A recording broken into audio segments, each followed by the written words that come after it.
자, 여러분 이번 시간에서는 부가가치세 부속서류와 관련해서 우리가 저번 시간에서는 어떤 걸 공부했어요, 여러분?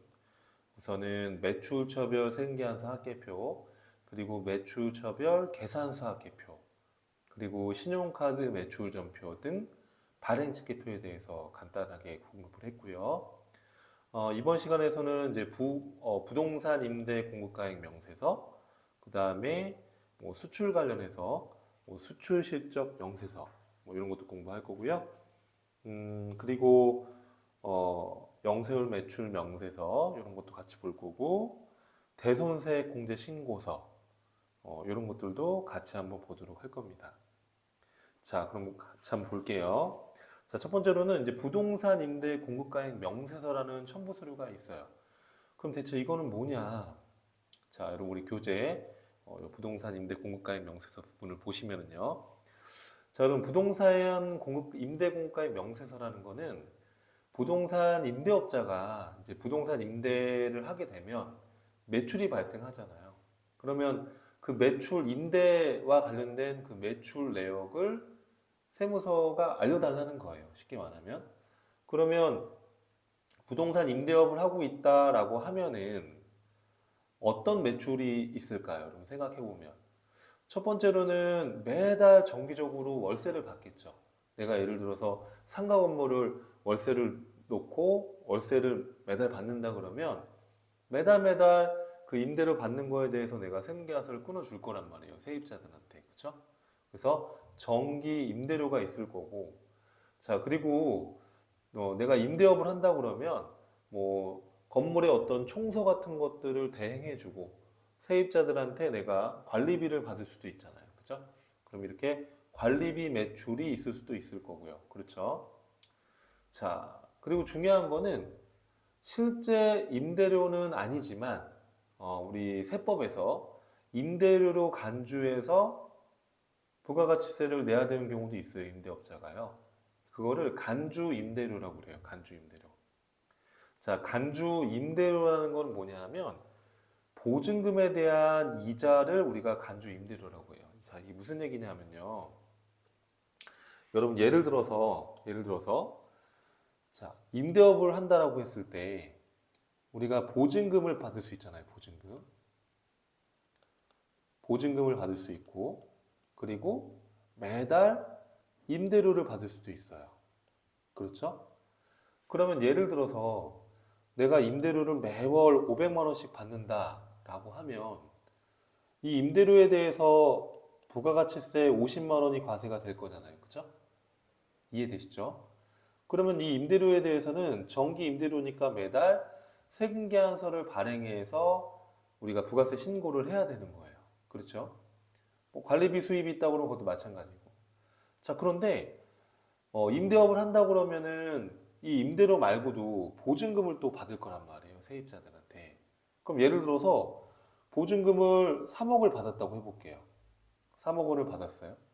그러면 이 보증금은 우리가 분계를 할 때 현금 3억 대변에 임대보증금 3억 이렇게 해서 분계를 한단 말이에요. 그러면 이 임대보증금은 수익이 아니라 나중에 세입자가 계약 끝나고 나간다고 할 때 돌려줘야 될 부채예요, 부채. 맞죠? 그럼 이 임대보증금은 당연히 부가가치세가 과세가 되면 안 되죠. 이건 부채니까. 그렇죠? 그런데 이제 생각을 해보니까 이 보증금을 만약에 은행에다가 예치를 하면 은행에서 뭘 줘요, 여러분? 그렇죠. 이자를 주죠. 그래서 예를 들어서 이자를 300만 원씩 받는다라고 가정하면 이 이자는 임대료 받은 건 아니니까 부가가치세가 과세가 안 된다고 그러면 임대료 받은 거는 부가세를 과세하고 이 보증금에 대한 이자 받은 거를 과세하지 않는다? 그러면 이건 과세 형평성 차원에서 맞지가 않는 거예요. 이 이자도 임대 사업을 하면서 받은 임대료랑 뭐가 다르냐 이거죠. 그래서 이 이자를 이자로 보지 않고 임대료로 간주하겠다. 임대료로 간주해서 부가가치세를 과세하는 게 논리상 맞다라고 생각을 하는 거예요. 이 이자를 간주 임대료라고 하는 거예요. 이해하시겠죠, 여러분? 그쵸? 자, 자, 그래서 우리가 이 간주 임대료를 계산한 근거 내역을 부동산 임대 공급가액 명세서에다가 제출을 하라는 거예요. 자, 다시 한 번만 정리합니다. 자, 부동산 임대업을 한다라고 하면은 발생될 수 있는 매출에 대한 내역이 매달 받는 이런 정기 임대료, 관리비 매출, 뭐 이런 것들이 있을 수 있고요. 또 뭐가 있을 수 있어요? 간주 임대료, 보증금에 대한 이자 상당액을 임대료로 간주한다는 거예요. 그렇죠? 자, 정기 임대료는 우리가 매달 세입자한테 받는 거니까 당연히 생계하서 발급 대상이에요. 그래서 매출의 과세로 해서 우리가 부가세 신고서에 반영을 해주면 되는 거예요. 관리비 받는 거, 뭐 청소 같은 거를 대행해주고 세입자들한테 관리비를 받는다. 그럼 당연히 이것도 과세 용역이기 때문에 매출의 과세로 해서 생계하서 발급해서 부가세 신고서에 생계하서 발급분으로 신고하면 되는 겁니다. 다만 여러분 관리비 수입은 뭐 전기요금이나 가스요금 같은 걸 대납해 주는 거는 이건 임대업자의 매출이 아니잖아요. 세입자들한테 전기요금, 가스요금을 받아서 대신 납부해 주는 거니까 이거는 과세 표준에 포함되지 않습니다. 이런 단순한 공공요금 대납해 주는 건 이 임대업자의 진짜 매출이 아니죠. 그래서 이런 것들은 포함되지 않는다는 거 참고하시고, 자, 그 다음에 제일 중요한 게 뭐예요? 간주 임대료예요. 자, 정기적인 임대료에 대해서 부가세를 과세하고 이 보증금에 대한 이자 상당액만큼 임대업자가 경제적 이익을 취했는데 이걸 과세하지 않는다면 이게 과세 형평성이 맞지 않는다는 거죠. 그래서 보증금에 대한 이자 상당액을 임대료로 간주해서 과세를 하겠다. 그게 간주 임대료예요. 그래서 이것도 경제적 이익을 얻은 거니까 임대업자의 임대료랑 뭐가 다르냐 이렇게 생각을 하는 거예요. 자, 그런데 이 간주 임대료는 실제로 임대료 받은 게 아니라 국가에서 임대료로 간주하는 것이죠. 그러니까 실제 임대료가 아니에요. 실제 받은 금액이 아니기 때문에 생계와서 발행할 수가 없죠. 그렇죠? 그래서 간주 임대료는 생계와서 발급 대상이 아닙니다.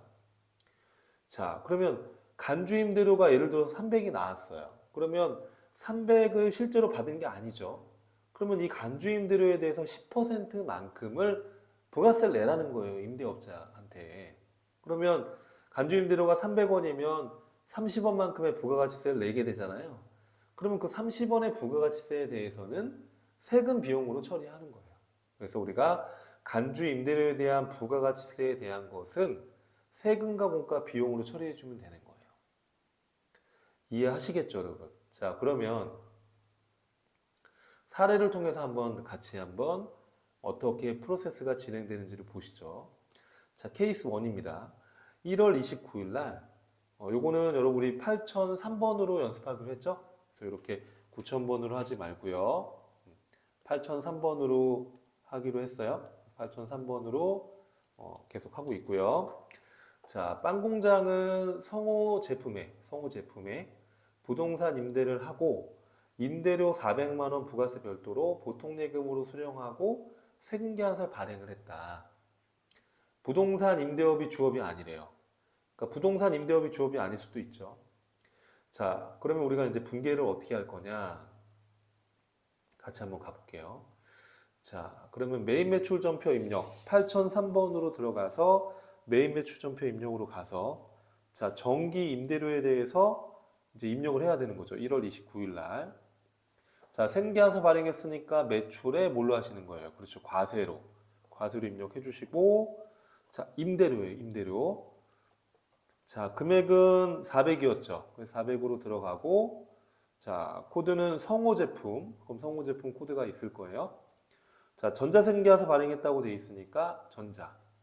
자, 넣어주시고 자, 분계는 어떻게 할 거냐? 자, 혼합으로 들어가서 자, 대변에 제품 매출한 게 아니라 임대료에 대한 매출이니까 어떻게 하면 되겠어요, 여러분? 대변에 대변에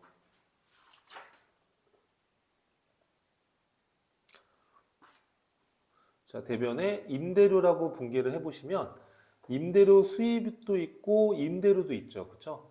예, 그러면 임대료 수입은 부동산 임대업이 주업인 기업의 매출이라고 보시면 돼요. 근데 부동산 임대업이 주업이 아니다 그러면 임대료로 잡아주시면 되는 거예요. 자, 요거 보니까 문제 읽어보니까 하고 임대료를 보통예금으로 수령했대요. 그럼 차변에 보통예금. 어디 은행으로 들어왔다는 얘기는 없으니까 그냥 보통예금 잡아주시면 되는 거죠. 이렇게 해서 여러분이 정리를 해주시면 되겠고요.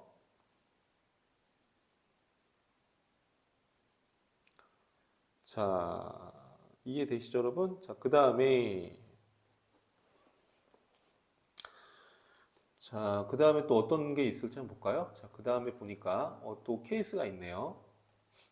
케이스 두 번째인데 이 케이스라고 표시를 제가 안 해놔가지고 자, 케이스 두 번째 거. 자, 1월 30일에 여기 빵공장 8003번입니다.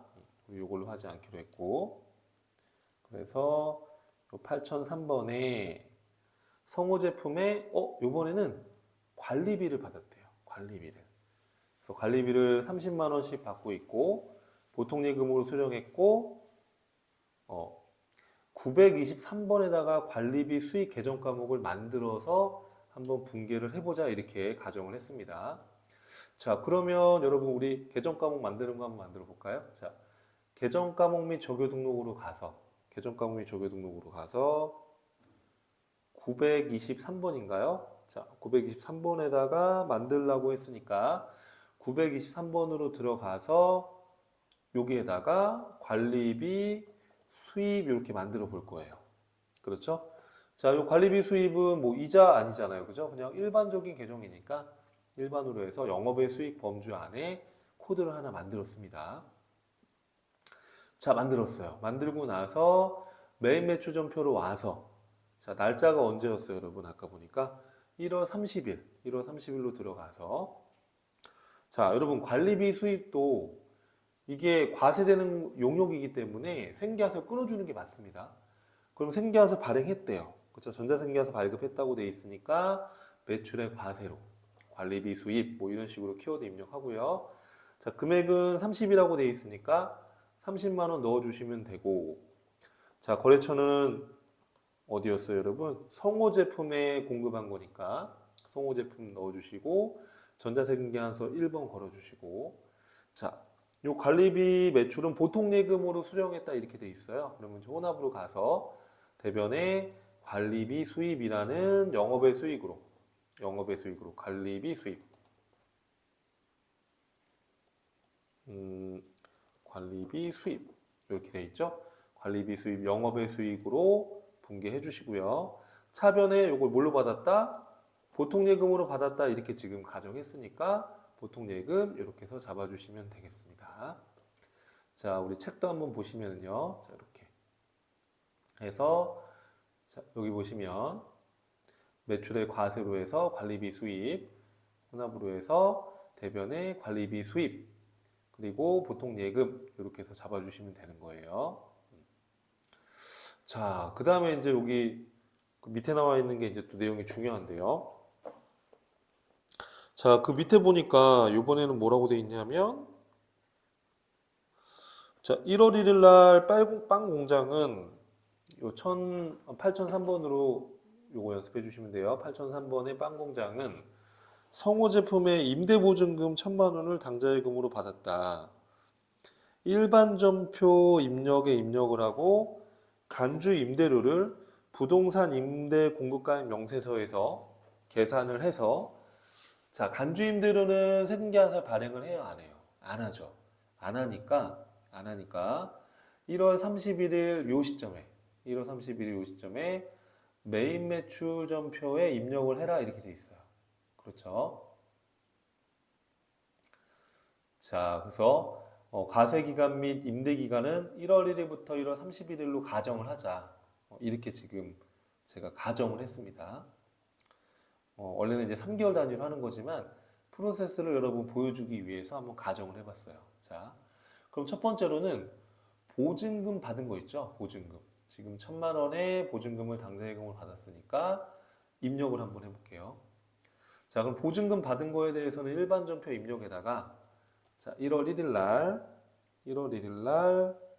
어떻게 됐어요? 1,000만 원을 당좌 예금을 받았어요.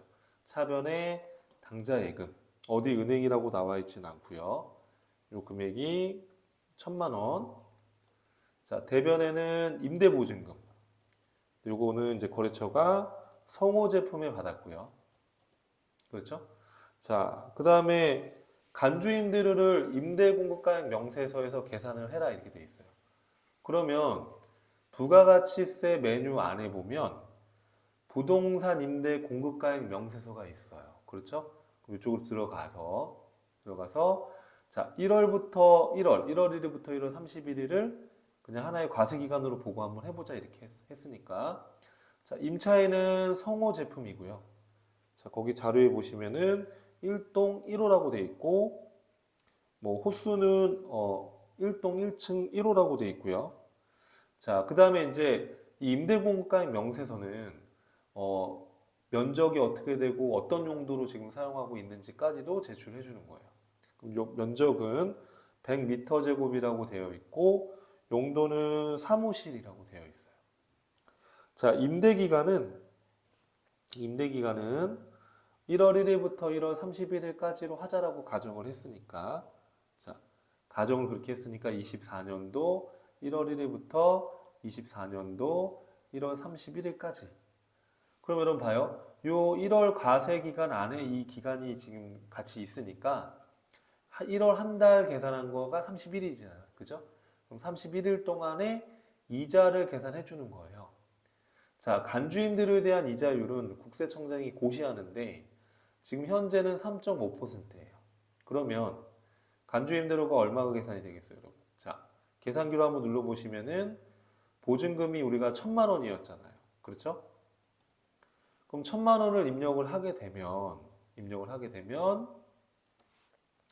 자, 계산기 있으시면 한번 눌러보십시오. 1,000만 원에 곱하기 3.5%. 자, 이 3.5%는 연이자율이에요. 연이자율. 1년에 3.5%예요. 그러면 35만 원이 나왔죠. 이건 1년치 이자니까 여기에 곱하기 31일 나누기 360 24년도는 6년이니까 366일이죠. 366일로 나누면 얼마가 나오시죠? 29,644원이 나옵니다. 그렇죠? 이게 바로 뭐가 되는 거예요? 간주 임대료가 되는 거예요. 자, 그래서 여기다가 제가 메모를 해놨어요. 간주 임대료는 보증금에 대한 이자니까 이 보증금 받은 거에서 연이자율 3.5% 곱하고요. 2024년도는 366일이죠. 여기 지금 잘못 표시되어 있는데 366일 중에 31일, 그렇죠? 지금 요게 366일입니다. 366일 중에 31일로 계산해 보면 요 금액이 나오는 거예요. 이렇게 29,644원. 이렇게 계산기 눌러보십시오. 꼭 이렇게 해서 간주임대료가 계산이 된다. 다만 이제 실제 시험에서는 3개월 단위로 시험이 나오니까 과세기간 1기 예정, 뭐 1기 확정 이런 식으로 이제 시험이 출제가 되는데 저는 이제 요거를 여러분 보여드리려고 이렇게 간단하게 설명을 한번 드린 거예요. 만약에 이제 3개월 과세기간 신고기간 안에 뭐 예를 들어서 1, 2, 3월 달 1기 예정 신고를 하는데 1월 달에 계약이 끝나가지고 재계약을 했다 그러면 계약 갱신일을 입력해서 각각 입력을 해주셔야 돼요. 이거는 여러분 이제 뒤에다가 기본적인 설명을 드리고 또 연습할 수 있는 문제를 많이 넣어놨거든요. 그때 그 뒤에 가서 다시 한번 말씀드릴게요. 알겠죠?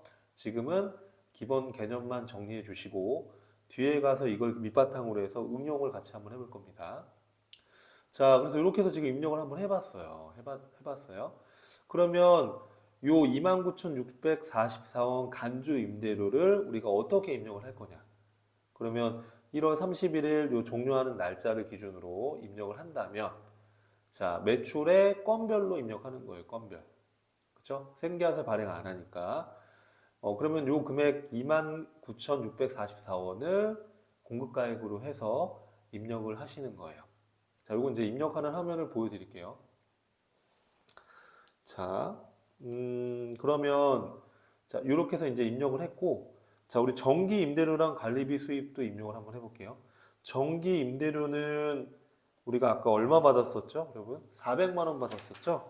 교재에 보시면은 정기 임대료는 400만 원이었었어요. 1월 달 400만 원 이렇게 받았다고 해주시면 되고, 또 관리비 매출은 30만 원이었었죠.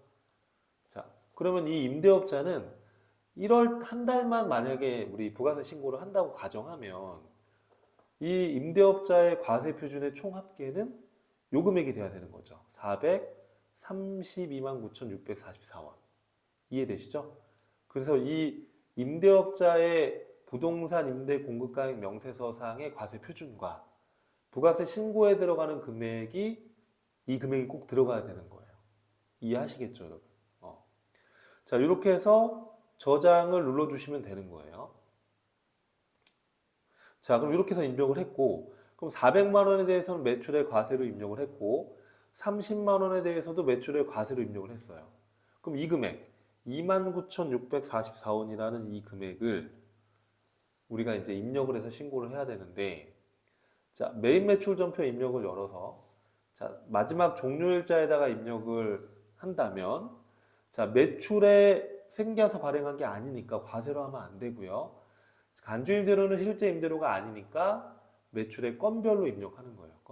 건별로 입력을 해서 간주 임대료 이런 식으로 입력을 해주시는 건데, 자, 금액은 아까 2만 얼마였었냐면 29,644원이었었죠.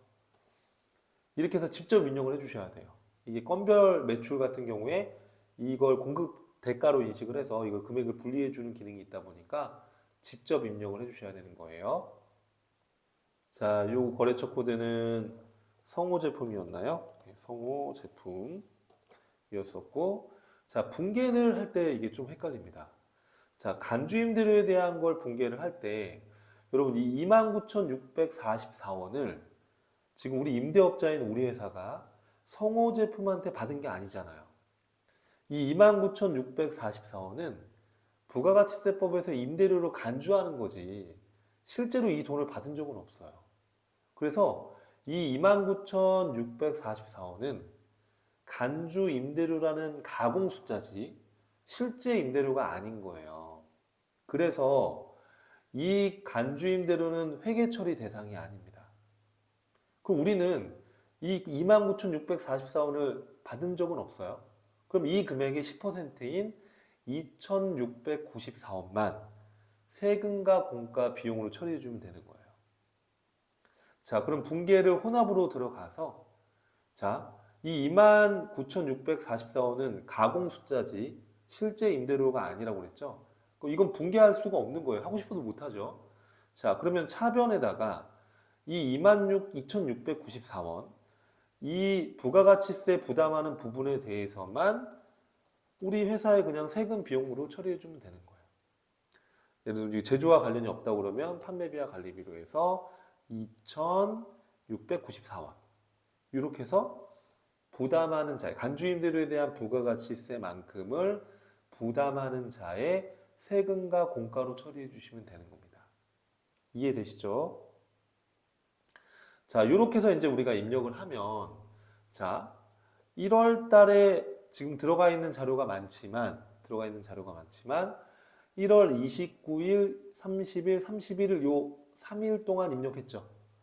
그럼 부가세 신고서 29일부터 31일까지 조회해 보면 요 금액이 딱 뜰 거예요. 그렇죠? 자, 그러면 우리가 1월 한 달을 다 조회해버리면 이 위에 입력한 데이터도 나오니까 헷갈리니까 우리가 이해를 돕기 위해서 부가세 신고서를 29일부터 1월 29일부터 1월 31일까지만 조회를 한번 해봤어요. 그러면 조회를 해봤더니 이 임대업자가 1월 달에 이것만 있다라고 가정해보면 자, 432만 9,644원 자, 생계환서 발행한 거는 요 생계환서 쪽으로 금액이 집계가 됐고요. 그 다음에 건별 매출은 기타로 금액이 집계가 됐어요. 그럼 만약에 다른 매출이 전혀 없었다고 그러면 만약에 이 임대업자의 이 과세 표준은 432만 9,644원이 되겠죠. 그러면 이 금액에 대한 내역서가 바로 뭐예요? 이 금액에 대한 내역서가 부동산 임대 공급가액 명세서입니다. 그러니까 이제 세무서 입장에서는 네가 부가가치세 신고를 지금 432만 9,644원을 했는데 대체 생계와서 발행한 건 얼마고 간주 임대료는 얼마인지를 알려달라는 거예요. 임대 현황을 알려달라는 거예요. 그래서 첨부하는 서류가 바로 이 부동산 임대 공급가액 명세서입니다. 그럼 다른 매출이 전혀 없었다고 한다면 이 부동산 임대 공급가액 명세서상의 과세 표준 합계 432만 9,644원과 부가세 신고서상의 432만 9,644원이 일치해야 되는 거예요, 정확히. 다른 매출이 전혀 없었다고 한다면. 이해되시죠? 무슨 말인지? 자, 이렇게 해서 임대업자는 부가세 신고를 하게 되는 거예요. 자, 이렇게 해서 여러분들 내용 정리를 해주시고요. 여기 좀 시간이 많이 걸리다 보니까 이번 시간에서는 이 부가세 임대 공급가액 명세서 이렇게 정리를 하시고 다음 시간에서 그 다음 주제로 넘어가도록 해보겠습니다.